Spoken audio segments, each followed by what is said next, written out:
All right, ladies and gentlemen, honored to be joined by one of the best coaches in the game, coming off UFC 311 and already back at it, I think, in Dubai. Javier Mendez, no breaks for you, man. Unbelievable. You're already back in Dubai. Yeah, jet lag sucks. I didn't sleep at all on the plane, and I really thought that I didn't sleep there. I'm gonna get here at 6:30. I'll be so darn tired, etc., etc. And then when I got here, super tired, and I took sleeping pills to boot. I slept 3 hours, and I'm functioning on the mental energy of a high rather than the reality of I'm so tired. It Well, sucks, but it really sucks. I appreciate you joining me. It's amazing, though, because you go through UFC 311, you have 3 fights on the card, then you're on a plane for 15 hours going to Dubai. And now I saw a photo of Islam being back in the gym, and you guys are back at it, right? Because you got the PFL event coming up. Yeah, they were at it. I wasn't. I was here trying to get some sleep. But you saw Khabib leading the charge like the great coach that he is, and Islam, the great pound for pound #1, being dedicated. That's why it keeps those guys so special. Look where they're at. They're right there training. Their coach is absent. It's a good thing that I'm just a mentor to Khabib and his head coach, and he runs the team. Otherwise, they'd be in trouble. Well, I'll tell you, man, it was a wild night at UFC 311. First of all, you have to be pretty impressed and happy. I mean, you always are, but with Islam's performance over Renato Moicano, for people that might not realize that watch the fight, Moicano is extremely dangerous, but Islam obviously made it look easy, being the pound for pound fighter that he is. What was your reaction when you saw how the fight played out? Did you know it was going to finish in the first round like that, or did you think it was going to go a little bit longer just because Moicano is so tough? Well, I would be contradicting myself if I said I knew it was going to go in the first round, because I always tell you I go for 5 rounds. So no, I Yeah. don't ever think short-sighted. I thought we were going to go 5 rounds, but I thought we were going to dominate, and I thought we were going to dominate on the ground. I told Islam we're going father's plan on this one. I saw this guy. I didn't. The funny thing is I didn't see any fights on Moicano until we knew we had him. So the night before I watched it, I got together with Habib and Islam fight night, and we sat down. I said, "Hey, look, listen. I looked at this guy, and I said, you can stand with him, not a problem. But I want Father's plan. I want him down on the ground. I believe this is where the best path to victory is. He's super tough, super motivated. But if we do it properly, it's going to go our way on the ground. I don't see him. I don't see him having anything for you on the ground. And my point was proven by what he did. Mm. What was that time like for you guys? Like, what was your reaction? Where were you where you found out Arman was injured and had to pull out, and that, you guys had a new opponent? What was that whole situation even like? Honestly, I was really cool and calm and collected because the UFC is such a professional organization. They always have the backup. They've been here before. They know what to do. So I knew it was going to be Benio or it's going to be Moicano because they make the logical choice. And I knew that knowing the UFC being the UFC, they probably made sure both of them made 155, not 156, because they wouldn't disqualify them for a title shot. And being that Moicano was in a bigger run, four streak run, and raising a lot of awareness by his Mm. vocalness. I mean, he's very entertaining. So I Yeah. kind of figured it was going to be him, and obviously it was. And people talked to me about it, and I kind of said I don't know, even though I knew, because like I said, I don't like saying things unless the UFC announces it, because last minute I've seen things changes, and then you look like an idiot. Mm. What was your reaction to Armin having to pull out with his back injury? Obviously, Uh, you don't want to see someone in that position. He must have been pretty badly hurt.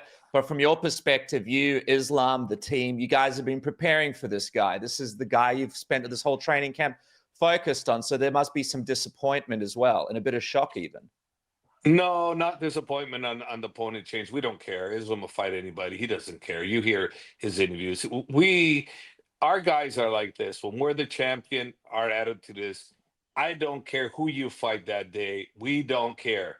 I don't care who the opponent is. All I care about is he makes weight. You're prepared for a 5 round war. Let's go. Whoever makes weight. That's it. So Armin situation didn't affect us whatsoever, but I feel bad for him because no fighter should have to go through what that poor guy did. You know, training so hard for this, earning the right to fight for the title, deserving the right to fight for the title, and only to be out because of an injury, not because of anything else.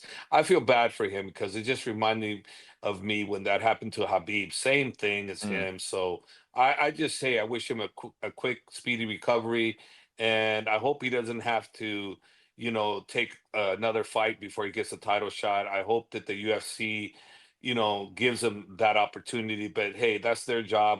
You know, I can't tell them how to do their job. That's what they're gonna do. They're gonna do, and we just have to follow. Mm. Well, yeah, Dana White after the fight, not too happy, said Arman has to fight.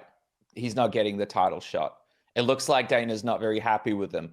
If Arman isn't getting this next title shot, I know you've got Justin Gaethje taking on Dan Hooker. You got Charles Oliveira floating around. If it was up to you, obviously you don't make the decisions. The UFC does, like you always mention.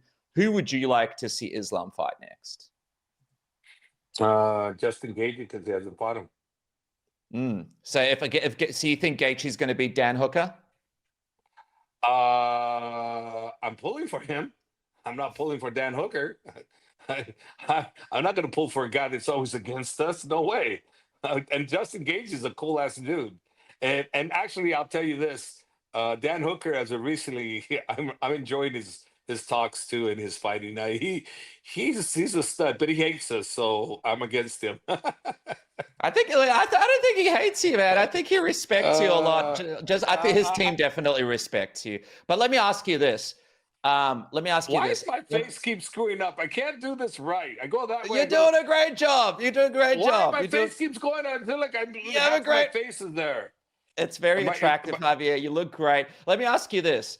Yes. Charles Oliveira, then, do you want to see him then have to fight one more time? I know Ilia Topuria, he sent out that tweet towards Islam saying that he's coming. Are you a fan of the idea then if Justin Gaethje beats Dan Hooker, he gets the title shot and maybe Charles Oliveira fights an Ilia Topuria in the meantime?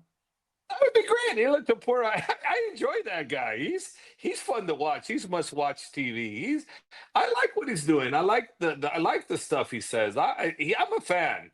I know he's got the best boxing in the business for me, you know, and he's very entertaining in how he talks. He doesn't talk about nobody else but the fighter themselves. And I respect that about that guy.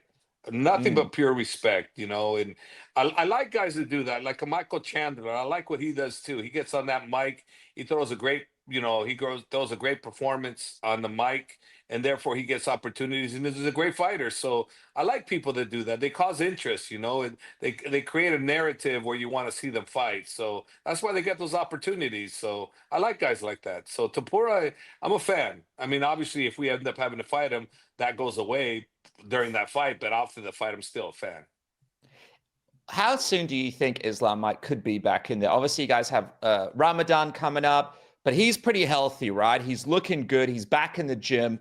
Could it be a case where we see him fight more this year than we have in the past?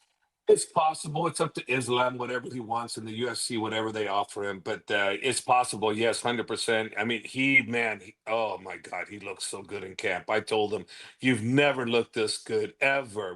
From the very first time I seen him spar, he was so on. I was a little Mm. concerned that we might have, we needed to be careful because he was so ready that I didn't want to get him overtrained. So we had to listen to him and what he wanted. We couldn't push him, and we shouldn't have pushed him, and we did it. Islam was a professional through and through, and he made improvements, but not big improvements because there wasn't improvements needed to be made. He made slight improvements, but those slight improvements turned out to be huge. He is a great fighter, great student to have. I love Islam. He is the perfect fighter you want to have to train because you can do whatever you want with him. He can change directions and second for second, minute for minute, round for round. Like I've always told you guys, and proof and point is what he does. Mm.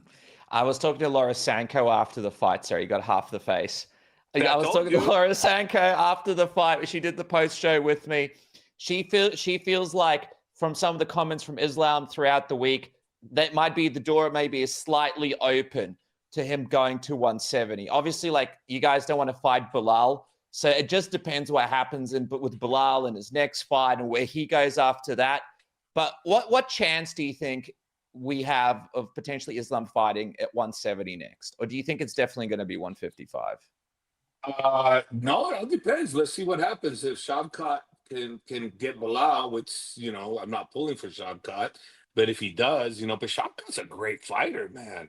So I Mm. don't know. Bilal is the type of fighter that when he comes to fight, he shows up to fight, and the Bilal you get in the real fight is not the Bilal you see in training. So this guy, he performs. He's a performer. So let's see what happens. But if for some reason something happens or Bilal moves up in weight after, hopefully he beats Shavkat. If he does, then maybe he'll go up in weight, and then then we'll go after the 170. I would definitely like that. That would be great, the ideal situation. Mm. I mean, I could see Islam potentially there. Cut my face again. You know, I Sorry, can sorry. see Islam going for 3 titles, weight divisions. He's capable of. Although 185 would be a lot tougher, he still has the ability. He has the strength too. I can tell you that. He is one of the strongest guys I've ever had to handle. At his weight. Like tussling with him. I'm like, damn, this guy's strong. Really, really strong. Yeah, that would be fascinating, him at 185. How do you think he would match up with someone like, for example, the current champion, Dricus du Plessis, for example?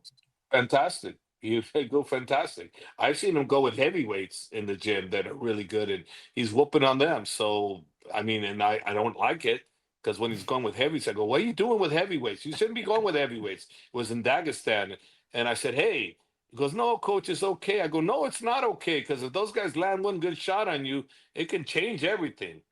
What happened here? No, you're still there. You look great. What do you mean? Oh, something's going on over here. Delete Or maybe order, someone's trade. giving you a call? Is someone trying to call Oh, you? no, okay, I'm good. I'm good now. Yep. Okay, I'm I, good.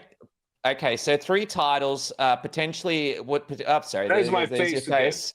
Potentially welterweight next if Bilal moves up or if Shavkat becomes champion. Let me ask you this: when you guys are walking out for Islam, obviously you had an up and down night, a win at the start, and then of course that super exciting fight between Merab and Umar. But I saw Khabib was sort of in the octagon with his head down in the corner. It looked like he really was reacting to that loss. Of course, it was hard to watch Umar lose, especially after all the effort that he made. What was the team like walking out for Islam? And did you have to pull everybody together and get them to focus on the Islam fight? Because I saw Islam was even talking about the fact that he was trying to warm up in the back, but he was trying to sort of watch the Umar fight at the same time.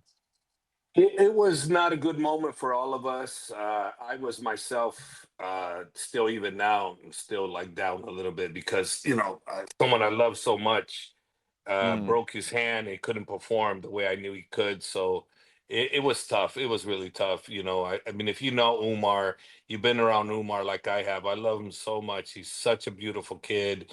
And he didn't get to perform because of broken hand. And unfortunately, a broken hand and a great champion on the other end with unbelievable cardio that I've never ever seen in my life. I've never seen somebody have that kind of cardio, take shots the way he did, and keep getting stronger as the rounds went on. I'm like, what am I looking at? That is unbelievable, and a showman because in the fifth round, I thought on point wise, I thought we were ahead, but he showed himself like he's the champ. He acted like the champ.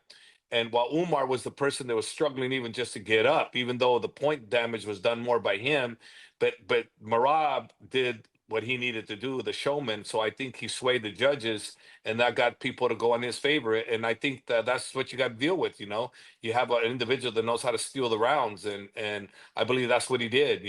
But the thing that impressed me the most about is he kept his strength for 5 rounds. It didn't drop one bit. If anything, it looked like it got stronger. I've never seen that. Mm. I'm like blown away. And he's a nice guy, great guy.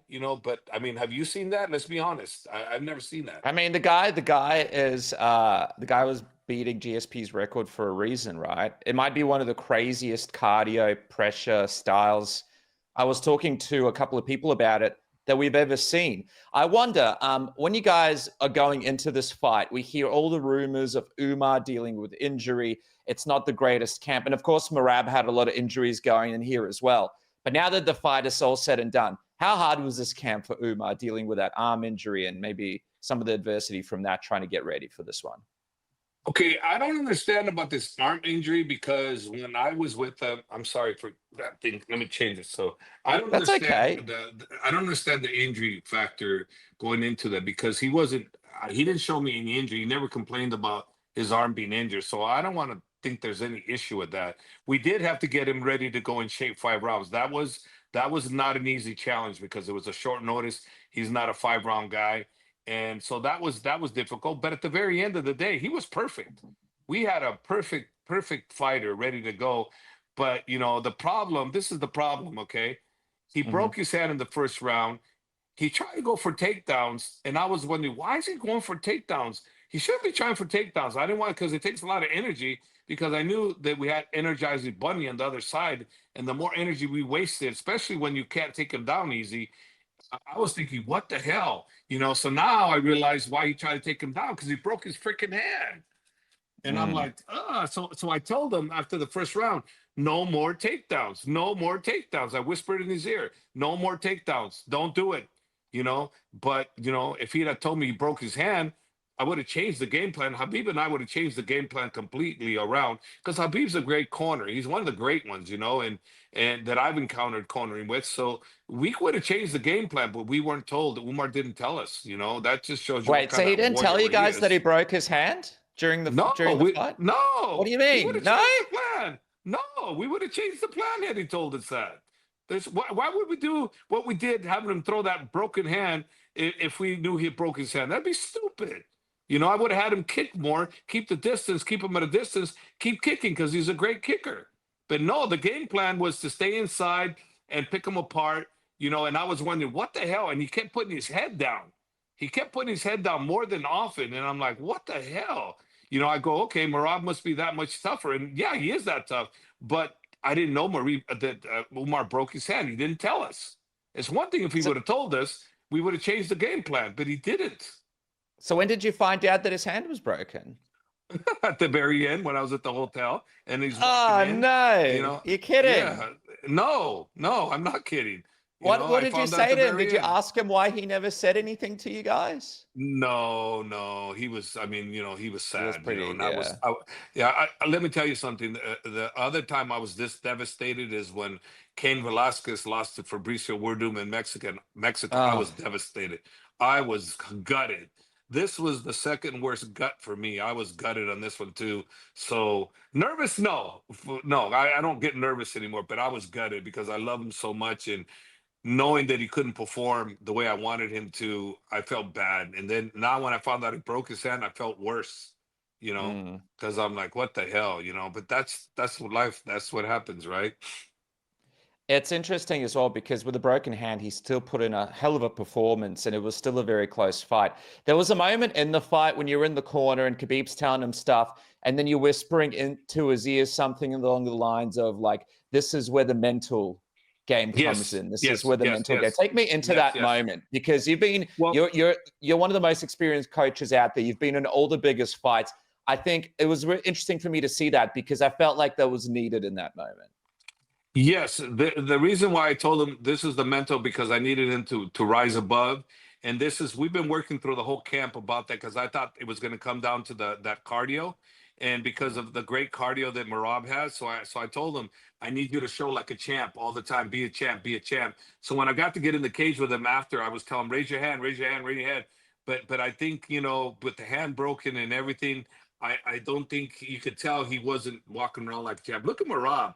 Merab was clowning. He was this. And realistically, if you look at the fight without the clowning, without the whooping your butt, if you look at strike for strike, he got outstruck and he didn't take him down and he didn't do nothing till the very end. And even then, he didn't do nothing. So when you look at the whole thing, his showmanship gave him that round, and he did a great job. He did a great job. I applaud him for what he did. And like I said, I've never seen cardio so great on somebody, especially the fifth round, such a grueling fight, but yet the guy seemed to get stronger, not weaker. I don't get it. Mm. I don't get it. It was unbelievable. I mean, he's a phenom. All right, guys, it's time for a new year and a new you. Thanks to our friends at Manscaped. Have you sorted all the best products to get you looking good downstairs and all over your body in 2025? Performance Package 5.0 Ultra by Manscaped is your secret weapon. for stepping into 2025 sharp, clean, and confident. Don't be the guy that rolls into January looking like you just emerged from hibernation. Let the Lawnmower 5.0 Ultra, the Weed Whacker 2.0 handle your overgrowth so you can focus on leveling up. Start 2025 with precision, because the only thing that should be growing this year is your success and not your scruff. Join the 11 million men worldwide who trust Manscaped. Use the code word submission now. Keep this show going. Get 20% off and free shipping today. Performance Package 5.0 Ultra is the all-in-one grooming kit. Of course, I mentioned it before, but I'll say it again. Lawnmower 5.0 Ultra is the best tool you could have. It also comes with the Weed Whacker 2.0 ear and nose hair trimmer. Full aftercare, which helps you treat yourself right with the crop soother, and the crop preserver keeps you fresh and comfortable and confident, so you're always ready to move forward. And you get some free gift. Kick off the year with a bonus that elevates your routine. The Boxers 2.0, which I love to wear. They're one of the most comfortable boxers you can wear. And the Shed 2.0 toiletry bag, which I take with me everywhere I go. Manscaped has a 30-day money-back guarantee as well, so you can try it risk-free right now. Use the code word submission. Go right now, 20% off and free shipping.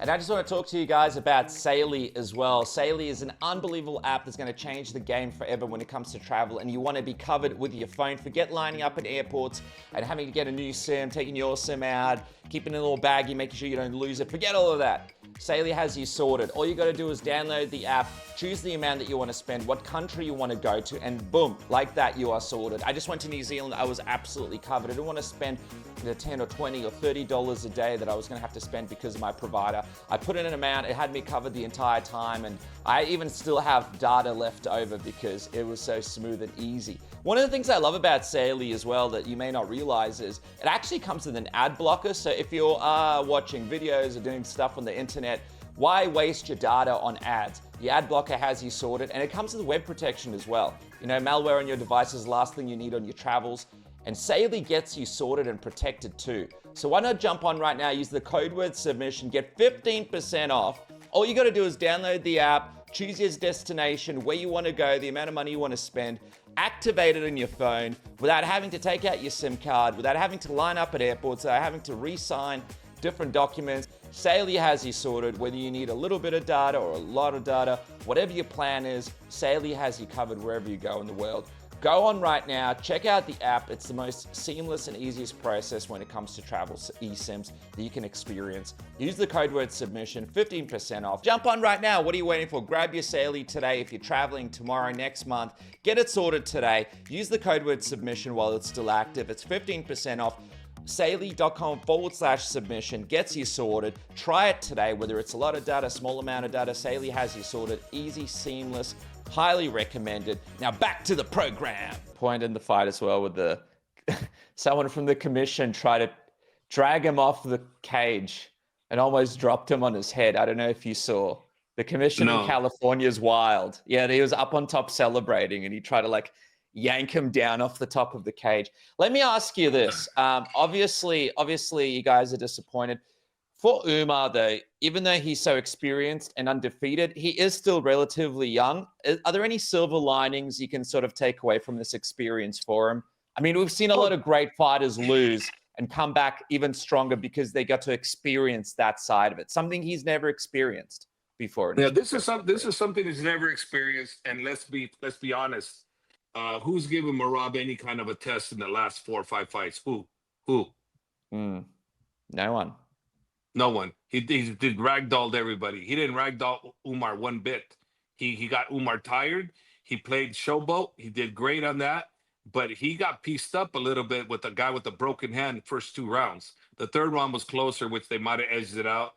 The 4th round was definitely his. The 5th round, he basically did a standing ovation by acting like the winner, and that was actually brilliant on his part.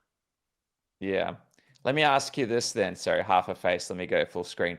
Let me ask you this then. What do you think is next for Merab? I've seen people say, hey, we'd love to see the rematch because that was a classic fight. And then obviously you got Sean O'Malley in the wings. People are saying potentially he gets a rematch with Merab. You got Jan floating around. What do you think is next for Umar? What do you think is next for Merab? Well, whatever the UFC wants to do, if they want a rematch, I'm down for it. O'Malley and him were not that even close of a fight.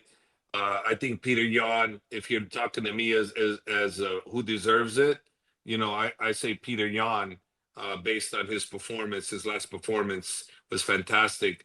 Of course, being biased, I want to say no, us, but let's face it, we got to be real. And I think Peter Yan. But if you're looking at sales, maybe O'Malley gets the most sales. And this is a business first, so you got to understand that, which I do. So the UFC will look and see what makes the most sense. And if they decide to do a rematch, they're going to do a rematch because it makes the most sense. I'm down for it. I'm down for it, and you know what? I believe that we could see a different story, I mean, all fights are different. So this will be a different fight, but I just wish he would have told us about his broken hand, so we could have adjusted, and who knows, Merab probably had injuries too. We all do.